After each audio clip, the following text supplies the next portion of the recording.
This session is being recorded.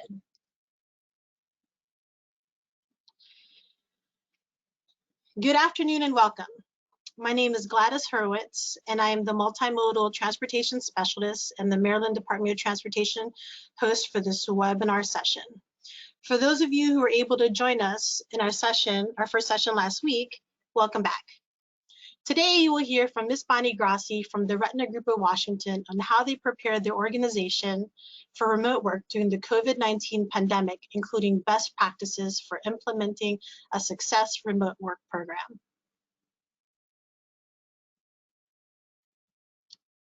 Here are some quick webinar FAQs to keep in mind.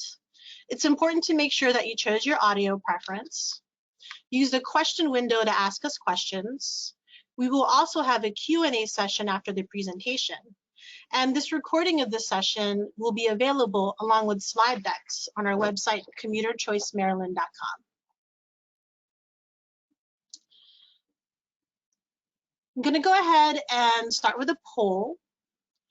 Post-COVID-19, how many days a week would you like to have the option to remote work? So in our last session, we asked folks, how many days a week did you remote work before COVID-19? And the majority of people either were remote working on an as-needed basis, or their place of work just did not offer this option. Give everybody just a couple more seconds to input their responses. Great. I am going to go ahead and close this poll and share the results with you. So it looks like the majority of folks either would like the option to remote work 3 or more days a week, which is great, followed by 2 days or more. And what came in third place was at least 1 day a week. So that's really interesting. No, it looks like everybody who was able to vote has remote work as an option. That's also great to hear.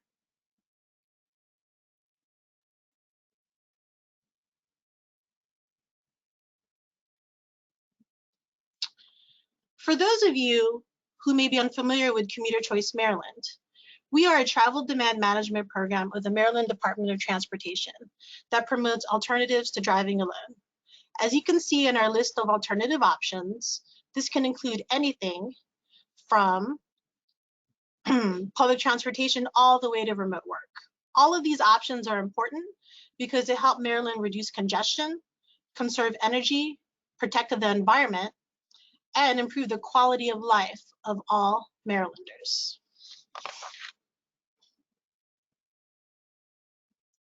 We'd like to share a Commuter Choice Maryland short video that highlights additional resources that we would like you to keep in mind during and post COVID-19.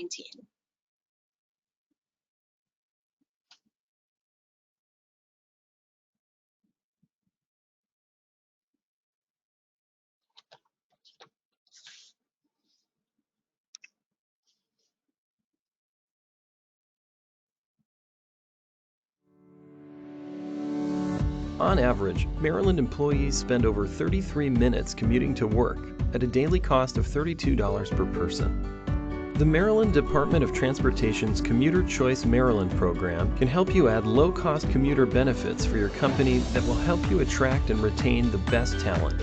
Employers who provide smart commuter choices for their employees experience immediate benefits. With the Maryland Commuter Tax Credit, business entities who qualify can claim a credit of $100 per month per employee. This can mean big savings for your business. The Maryland Commuter Tax Credit can benefit your business by reducing expensive costs related to turnover and help improve your performance by retaining top talent. Commuter Choice Maryland can find easy and convenient solutions for your employees, such as van pooling or carpooling, public transit passes, and biking or walking. In addition, Guaranteed Ride Home provides commuters who carpool, vanpool, bike, walk, or take transit to work at least twice a week with a free and reliable ride home when one of life's unexpected emergencies arises. Together, we can help make a difference. Make the best choice for you with Commuter Choice Maryland. Learn more at COMMUTERChoiceMaryland.com or speak to a representative at 410-865-1100.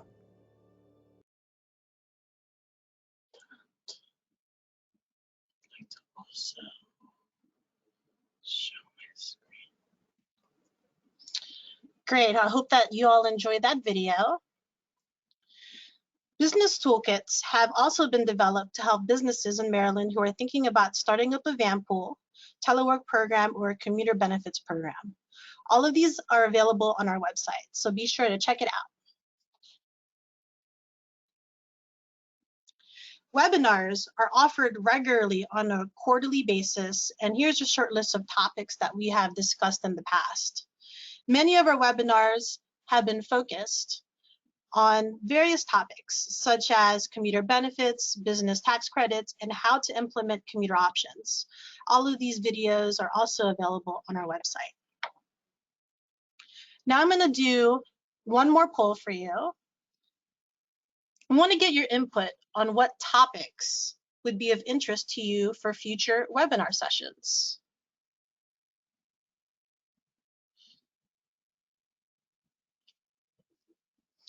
Would you like to hear us share more webinars on how to implement and plan a commuter benefits program? Maybe you'd like to hear more from best practices from Maryland businesses. Or perhaps you're interested in learning more about business tax credits, such as the Maryland Commuter Tax Credit and how to use that. Or we could also do a webinar on how to use available toolkits. If you have some other ideas, feel free to message me in the message box, or feel free to email us your suggestions, and we'd really appreciate it and take them all under consideration. Okay, give everybody like 2 more seconds for this poll. I'm about to close it.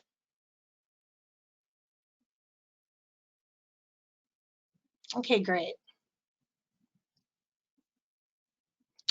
Wow, okay. Similar to our first session, we asked the same question. It looks like the majority of folks would like to see best practices from Maryland businesses, followed by how to use the available toolkits, because we do have a bunch of toolkits there, and it'd be great to give more insight as to how to use those effectively. Followed by how to implement commuter benefits and more info on the Maryland Commuter Tax Credit, which was actually tied. And for those of you who answered other, feel free to email us, like I said, or message us about some of your ideas.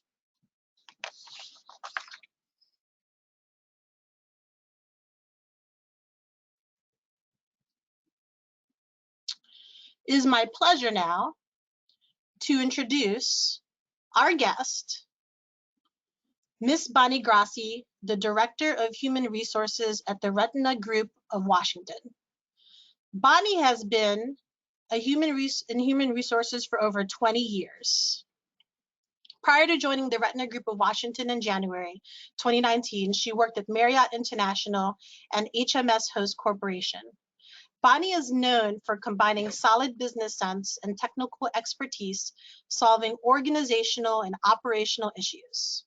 Bonnie holds a master's degree from Indiana University and is a licensed insurance representative. She also has certification in benefits and compensation, global benefits management, and Canadian benefits plans. Hello and welcome, Ms. Bonnie Grassi. Hi, thank you. Thanks, Gladys, for queuing it up. Thank you all for joining the conversation. First, I'd like to give you a little bit more background about the company that I work for. The Retina Group of Washington is an ophthalmology medical practice, and we specialize in retina surgery and vision-preserving treatments. We see over 200,000 patient visits a year. We have about 35 doctors. We operate in 17 offices in DC, Maryland, and Virginia. We have 300 employees, actually a bit more than 300 employees.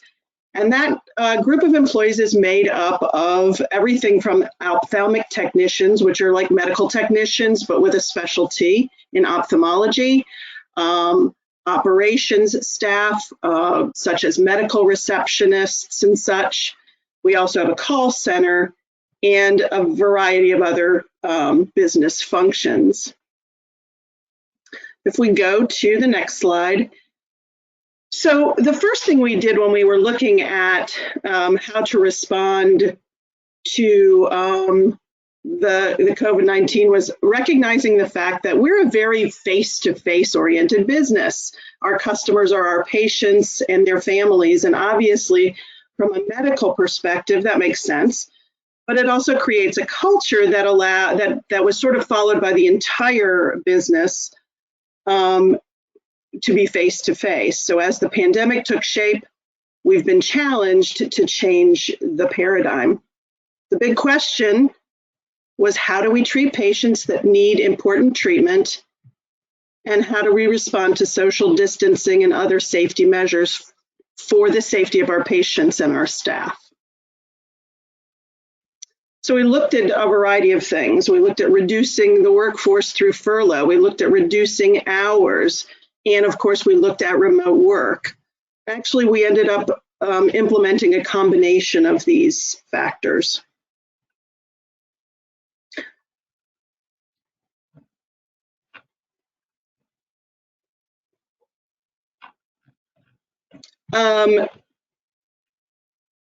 So for remote work, first we evaluated job functions and decided who could be effectively and efficiently transitioned to remote work.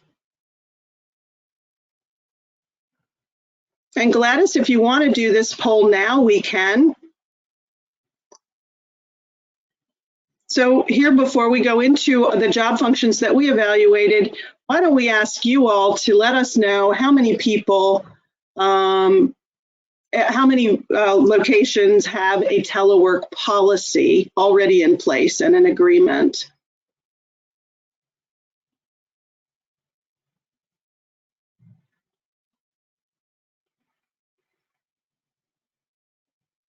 Okay, great. And a lot of companies do, so that's wonderful. And that's a great stepping off point. We did not, so I will go there for you. So then the next step is how many people or how many work locations feel that it's important to develop a policy and an agreement for the employees around telework. Many companies may do this sort of as needed, and there's no policy and no agreement. Others are doing it on a more permanent basis. But the question is, really related to whether or not it's an important practice to have a policy and an employee agreement around that.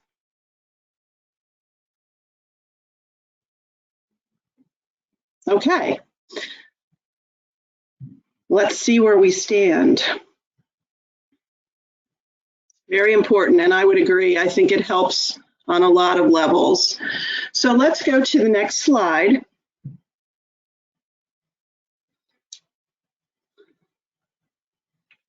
So first we looked at the job functions that we thought would effectively and efficiently be transitioned to remote work. And those were around the areas of our call center, our billing department, our accounting and payroll groups, basically a lot of the back office of business administration and corporate leadership, all of the non-clinic staff. Obviously our ophthalmic technicians and our patient service representatives needed to be there for the patients. On the other hand, all the back office staff and senior leadership are not clinical and could be remote. In fact, in some cases, some of our doctors can work remote and assist patients through telemedicine for non-urgent consultations.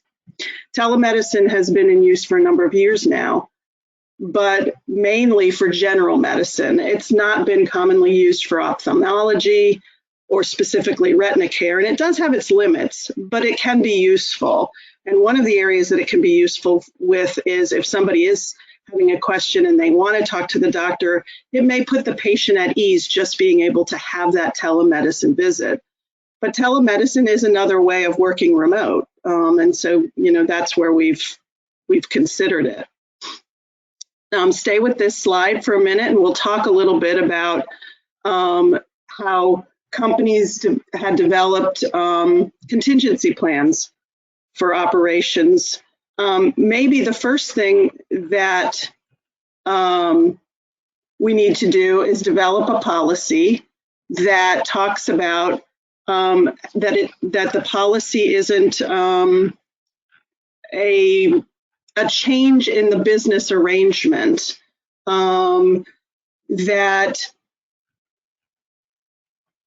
sorry, I lost my place for a second, sorry. So we wanted to be able to address certain things. We wanted to be able to tell people what's required of them, what's expected of them. And in some cases, some companies already have a policy, let's say for inclement weather, if somebody's forced to stay home and they're working from home, but this obviously took it to a new level. Our next step in developing the policy was, again, looking at work expectations, clarifying that it's not an employment contract in any way. It doesn't change our overall policies and procedures.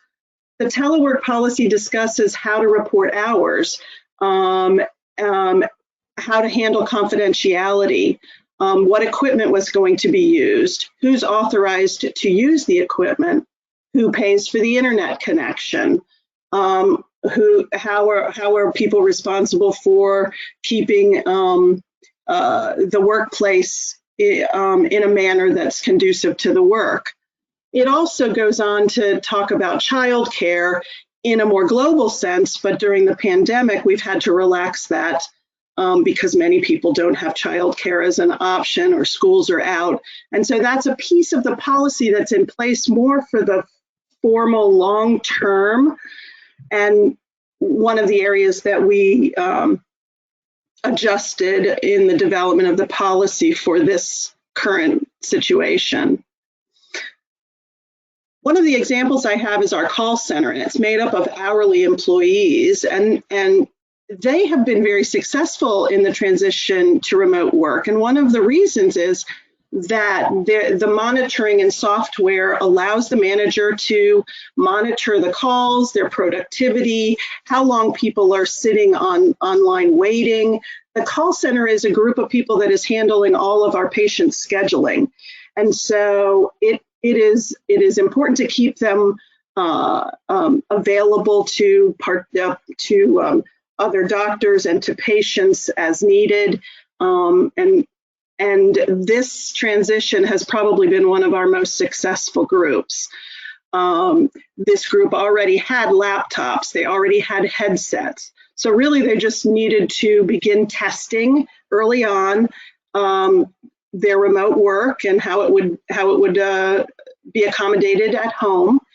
And that worked out well. Now we have another group of people in our billing office, and they did not have laptops. And frankly, by the time we were ready to move people out into a remote work environment, laptops were kind of hard to come by at one point. So literally our IT department helped this group, some of them, move their desktops to their homes.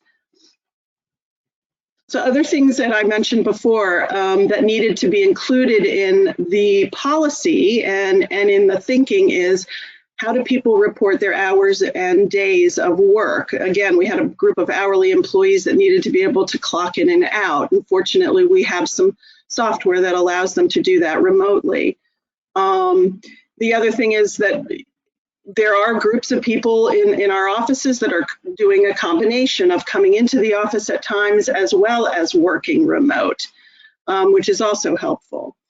And another thing to keep in mind that became clear once we started was that there were things like faxes and mail that was coming into the office, and somebody had to distribute it and somebody had to address it. And if everybody was working remote, we needed to have a way of getting it to the right people at the right time.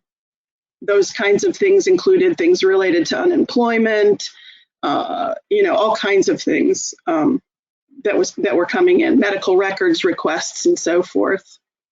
So I spoke to our manager of the call center a couple of weeks after we began the remote work, and I asked, how's the staff responding, and how are you managing the new setup? And her answers were, she uses more conference calls to keep staff, in the know and to keep the team connected. She's used team email blasts for urgent messages, where in the past maybe it was on a whiteboard in the room that they work in. And so she was able to do real-time updates using email blasts. And she noted that there actually may be an increase in productivity. And of course, there are still some staff that miss the face-to-face interaction in the office. So let's do another poll. Are we set up to do a poll, the next poll?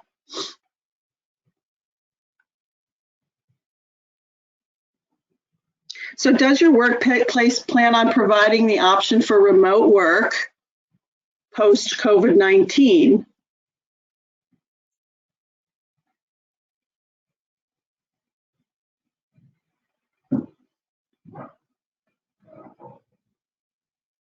Okay.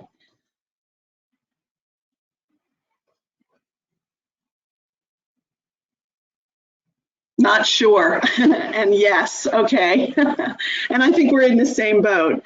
We're planning for post-COVID-19, but we really don't know what things are going to look like. Some of the practices may continue, and that may include remote work or some combinations. But the bottom line is the flexibility will have to continue. We need to continue thinking about how we staff our offices. And I think overall it's really very soon to tell what pieces of our contingency planning during this pandemic will survive. It's too soon to tell if our paradigm will shift and the face-to-face mindset will become less important for some of the functions. Obviously, the clinic staff will always have to be there. However, the people working mainly at desks or on the phones, handling administrative operations, remote work is really a great option, and it has proven to really be successful.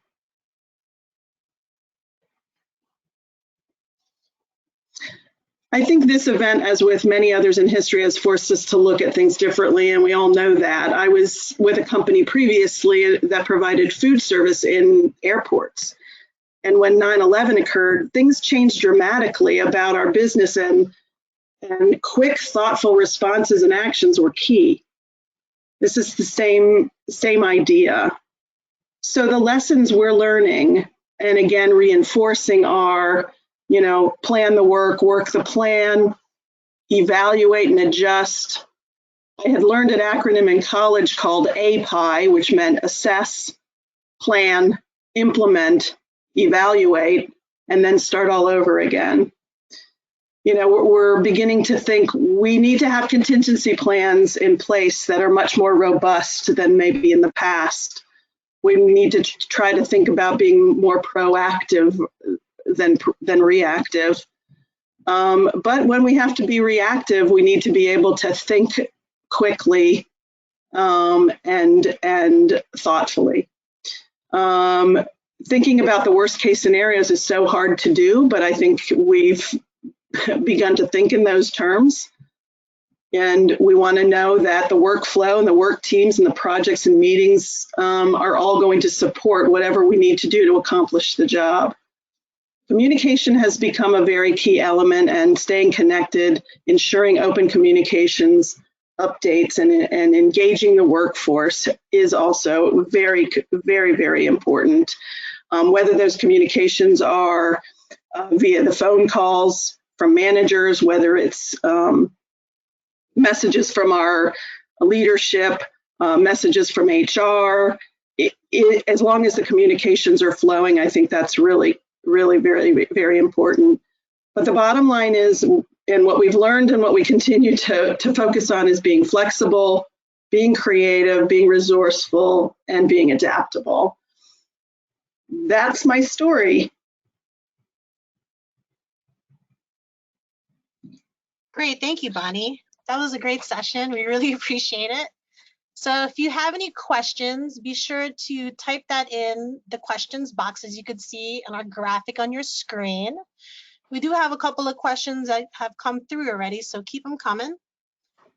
Bonnie, you may have touched on this a little bit, but did you have to do all of the policy work and agreements after COVID stay-at-home work orders were started? If so, how did you do that? How did you get started? We actually got in a little bit before some of the more required stay-at-home situations occurred. And again, some of them were coming at different times. We had, Virginia, Maryland, and DC, so different things were happening at different times. But we pretty much started moving people out about, I would say, the third week of March. Okay. Now, your organization, I believe, is probably how many? Close to 300 people or so. So yes, I think you're characterized as a medium-sized business. Do you think it's dependent on the size of the business, how easy it is to implement a remote work policy and agreement? Does it matter what the size is? Is it easier for smaller organizations, or do you think it's the same type of challenge no matter what size your organization is? that's a good question. I think the biggest issue is to make sure that people are being treated equitably, fairly, and we've got a lot of flexibility in the mix right now. I think that smaller organizations can clearly move quicker with a lot of times in making decisions and implementing. The larger the organization, the more complex those get. And again, we had a situation where some of our people just simply weren't going to be eligible for remote work because of the nature of the business. They needed to be there for the medical practice.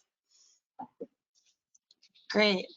All right. Well, that's all the questions that we had for today, Bonnie. Thank you so much for your time. Gladys. You're welcome. So on behalf of the Maryland Department of Transportation's Commuter Choice Maryland program, we would like to thank all of you who were able to join us today, and we hope that you and your families are all staying healthy and safe during the COVID-19 pandemic. Registration is now open on our website for our next session on May 13th, where we will hear from our guest speaker, Mr. Nicholas Ramphos from the Metropolitan Washington Council of Governments Commuter Connections Program, who will share our regional perspective on the state of remote work during the post-COVID-19.